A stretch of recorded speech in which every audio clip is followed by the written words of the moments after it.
साथीहरू,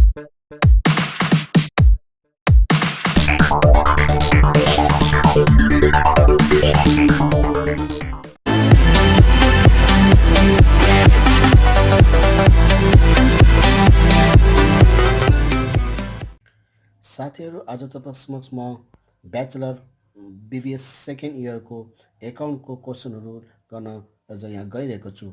आजको मेरो पहिलो भिडियोमा तपाईँले यो आज म कक्षा बिबिएस सेकेन्ड इयरको एब्जर्प्सन एन्ड भेरिएबल कस्टिङ भन्ने सम्बन्धित च्याप्टरलाई गर्न गइरहेको छु। तपाईँलाई यो इक्जाममा 10 मार्क्सको सोध्ने गरिन्छ।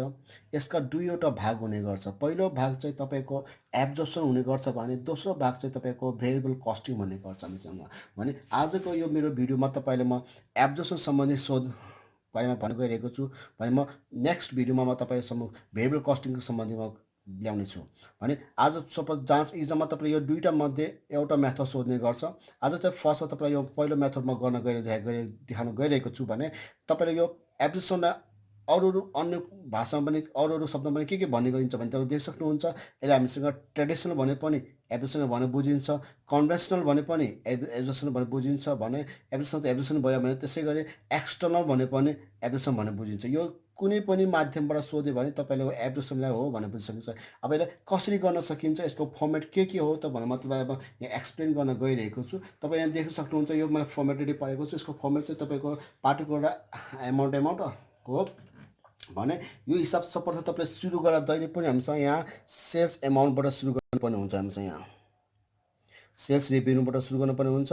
सेल्स रेभेन्यूको हामीसँग यो डाइरेक्ट एमाउन्ट दिएको केसमा चाहिँ तपाईँले डाइरेक्ट राख्नु होला। यो डाइरेक्ट एमाउन्ट नदिएको केसमा चाहिँ तपाईँले डाइरेक्टली यसमा यहाँ के गर्नुपर्ने हुन्छ भने सेल्स युनिट, तपाईँलाई सेल्स युनिट दिएको हुन्छ, त्यसलाई यसको सेल्स सेलिङ प्राइस पर युनिटले के गरिदिनु होला, इन्टु गरिदिनु होला। इन्टु गरेपछि तपाईँले जति एमाउन्ट आउँछ नि त्यो हामीसँग निकालेर यहाँ राखिदिनु होला।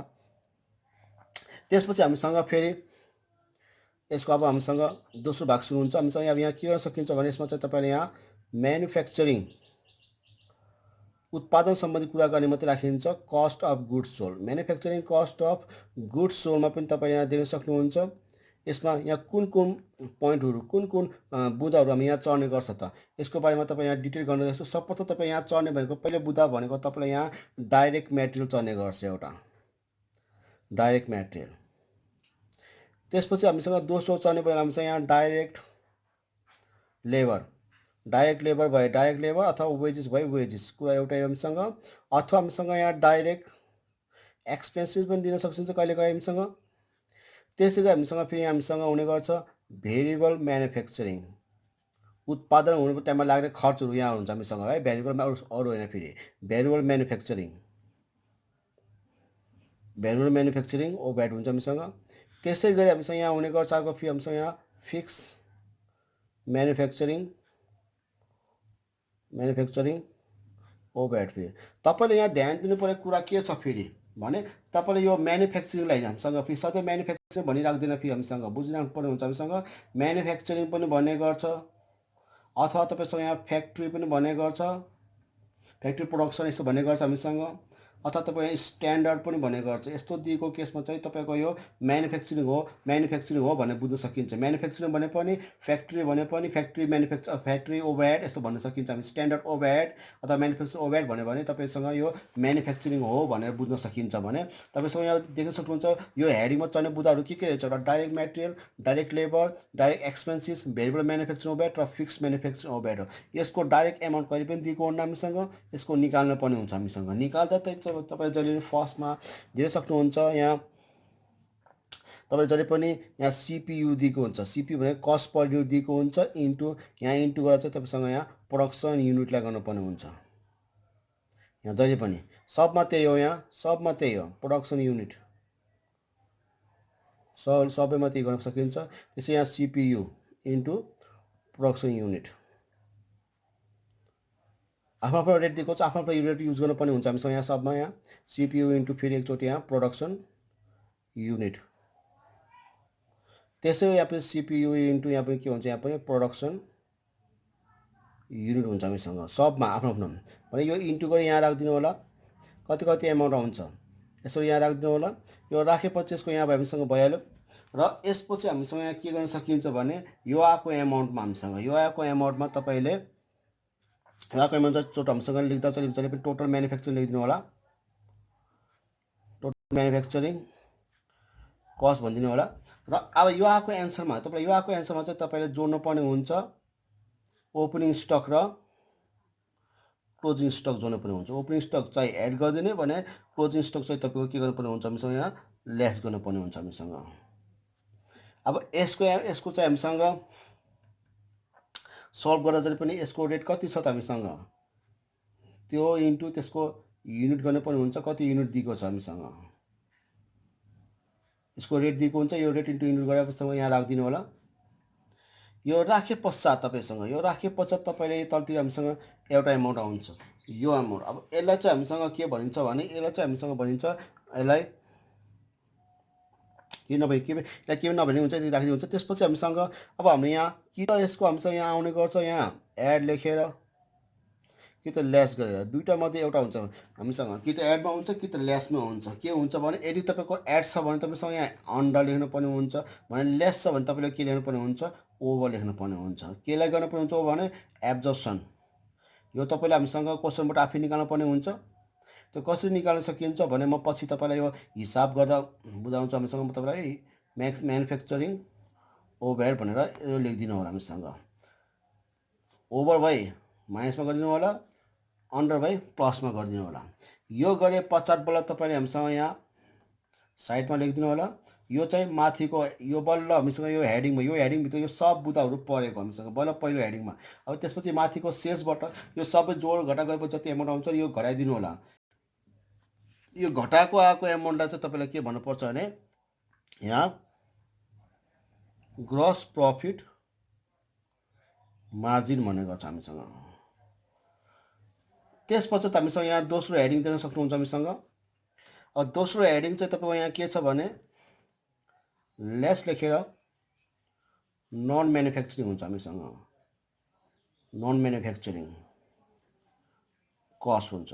अब यसमा चाहिँ तपाईँको हामीसँग देख्न सक्नुहुन्छ म्यानुफ्याक्चरिङ भेरिएबल र म्यानुफ्याक्चरिङ फिक्स चाहिँ माथि भयो। यो बाहेक अरू के बाँकी छ त म्यानुफ्याक्चरिङ भएको जस्तो कि तपाईँसँग भेरिएबलको तिनवटा हुन्छ। एउटा भेरिएबल म्यानुफ्याक्चरिङ हुन्छ, भेरिएबल सेलिङ एन्ड डिस्ट्रिब्युसन हुन्छ र भेरिएबल अफिस एन्ड एडमिनिस्ट्रेटिभ हुन्छ हामीसँग। भने त्यो बाँकी रहेको दुईवटा चाहिँ हामीसँग यहाँ लेखिन्छ भने फिक्सको पनि सेम त्यही हो। फिक्सको पनि बाँकी रहेको दुईवटा यो तल लेख्नुपर्छ। जस्तो कि सर्वप्रथम यहाँ के बाँकी छ भने हामीसँग देख्न सक्नुहुन्छ एउटा बाँकी छ यहाँ भेरिएबलको हामीसँग के बाँकी छ भने एउटा यहाँ अफिस एन्ड एडमिनिस्ट्रेटिभ बाँकी छ हामीसँग एउटा। यसको एमाउन्ट चाहिँ तपाईँसँग डाइरेक्ट दिएको केसमा चाहिँ डाइरेक्ट राख्नु होला। यदि डाइरेक्ट दिएको छैन भने सेलिङ युनिट इन्टु यसको रेट दिएको छ भने यसको रेटले इन्टु गरिदिनु होला। त्यसैको हामीसँग यहाँ फेरि भेरिएबल सेलिङ एन्ड डिस्ट्रिब्युसन यसको पनि डाइरेक्ट एमाउन्ट दिएको केसमा चाहिँ डाइरेक्ट एमाउन्ट गर्नु होला। नदिए चाहिँ यसको रेट इन्टु गरिदिनु होला हामीसँग। भने यो चाहिँ हामीसँग भेरिएबलको म्यानुफ्याक्चरिङ बाहेक अरू भेरिएबलको बाँकी दुईवटा यो हुन्छ भने। त्यसै गरी फिक्स म्यानुफ्याक्चरिङ चाहिँ माथि हुन्छ भने अब फिक्स म्यानुफ्याक्चरिङ बाहेक अरू दुईवटा के बाँकी छ यसको पनि सेम त्यही हो। यसको पनि बाँकी छ हामीसँग। तपाईँ दिन सक्नुहुन्छ यहाँ फिक्स अफिस एन्ड एडमिनिस्ट्रेटिभ यसको डाइरेक्ट एमाउन्ट दिएको केसमा चाहिँ तपाईँ डाइरेक्ट गर्नु होला। यदि डाइरेक्ट नदिएको केसमा चाहिँ तपाईँले यसको चाहिँ नर्मल जो युनिट दिएको हुन्छ त्यसलाई यसको रेटले इन्टु गरिदिनु होला हामीसँग। भने त्यसै गरी हामीसँग यसको पनि फिक्सको पनि के दिएको हुन्छ यहाँ सेलिङ दिएको हुन्छ, सेलिङ एन्ड डिस्ट्रिब्युसन दिएको हुन्छ। यसको पनि तपाईँको नर्मल युनिट दिएको हुन्छ। डाइरेक्ट एमाउन्ट दिएको केसमा चाहिँ डाइरेक्ट एमाउन्ट राख्नु होला। यदि डाइरेक्ट एमाउन्ट नदिएर तपाईँलाई रेट दिएको केसमा चाहिँ नर्मल युनिटलाई यसको रेटले इन्टु गरिदिनु पर्ने हुन्छ। त्यसपछि यो तिनवटा चारवटा जति छ हामीसँग त्यो सबै जोडेर साइडमा लेख्नु होला। यो पनि माथिसँग घटाइदिनु होला। यो घटाएको आएको एन्सर चाहिँ तपाईँले के भन्ने गर्छ भने यसलाई भन्ने गर्छ नेट इन्कम। अब म तपाईँलाई दुई तिनवटा साथै त तपाईँलाई income statement under absorption costing बाहेक तपाईँले एक्स्ट्रा अझै के सोध्ने गरिन्छ भने जस्तो कि तपाईँले देख्न सक्नुहुन्छ इन्कम स्टेटमेन्ट तपाईँलाई सोध्ने गर्छ, रिकन्सिलिएसन स्टेटमेन्ट सोध्ने गर्छ अथवा प्रफिट अन्डर भेरिएबल कस्टिङ सोध्ने गर्छ।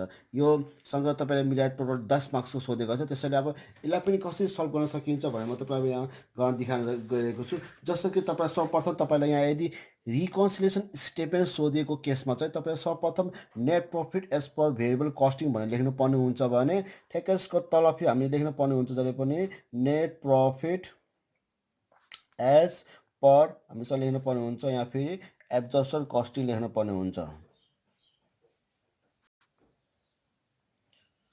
एब्जर्प्सन कस्टिङ लेख्नु पर्ने हुन्छ हामीसँग, देख्न सक्नुहुन्छ।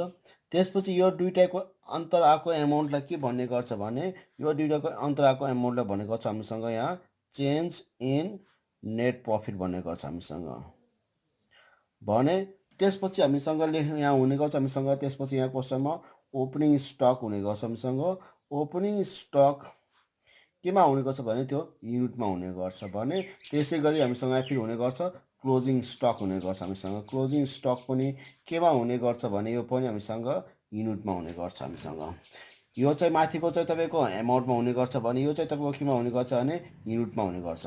र त्यसपछि यो दुईटाको युनिटको ओपनिङ र क्लोजिङको अन्तर जो डिफ्रेन्सेस आउँछ त्यसलाई चाहिँ के भन्छ भने हामीसँग त्यसलाई भनेको छ हामीसँग चेन्ज इन स्टक भन्ने गर्छ हामीसँग। यसलाई हामीले यसले इन्डिकेट गर्ने गर्छ। त्यसै गरी हामीसँग फेरि क्वेसनमा दिएको हुन्छ फिक्स म्यानुफ्याक्चरिङ ओभरहेड रेट दिएको हुन्छ। यसलाई चाहिँ हामीले बीले इन्डिकेट गरिन्छ हामीसँग। त्यस पश्चात हामीले के गर्न सकिन्छ भने यहाँ जहिले पनि डिफ्रेन्सेस गर्न सकिन्छ हामीसँग। डिफ्रेन्सेस इन नेट इन्कम गरेर हामीसँग के गर्न सकिन्छ भने ए इन्टु बी, यो ए र बीको पैसालाई इन्टु गर्न सकिन्छ हामीसँग भने। त्यसको केसमा हामीसँग यो पैसा हामीसँग गरेर यो हामीसँग रिकन्सिलिएसन स्टेटमेन्ट सल्भ गर्न सकिन्छ भने तपाईँलाई यदि इन्कम स्टेटमेन्ट एब्जर्प्सनसँग रिकन्सिलिएसन स्टेटमेन्ट सोधिहालेन भने हामीसँग यसको सट्टामा हामीसँग कहिलेकाहीँ फेरि प्रफिट अन्डर हामीले के सोधिदिन्छ भने भेरिएबल कस्टिङ पनि सोधिदिने सम्भावना हुन्छ। अब यो भेरिएबल कस्टिङलाई हामीसँग कसरी सोधिदिन्छ भने हामीसँग फेरि यो सिम्पल छ। यसको लागि सर्वप्रथम हामी यहाँ लेख्नु पर्ने हुन्छ जहिले पनि फर्स्टमा नेट प्रफिट लेख्नु पर्ने हुन्छ। Net profit as per absorption costing लेख्नु पर्ने हुन्छ। एब्जर्प्सन कस्टिङ भनेर लेख्नु पर्ने हुन्छ। त्यस पश्चात हामीले यहाँ क्वेसनमा के गर्नु पर्ने हुन्छ भने त्यसपछि देख्न सक्नुहुन्छ। त्यसपछि हामीसँग यहाँ एड गर्नुपर्ने हुन्छ हामीसँग। एड चाहिँ के गर्ने हामीसँग यहाँ फिक्स गरेर फिक्स म्यानुफ्याक्चरिङ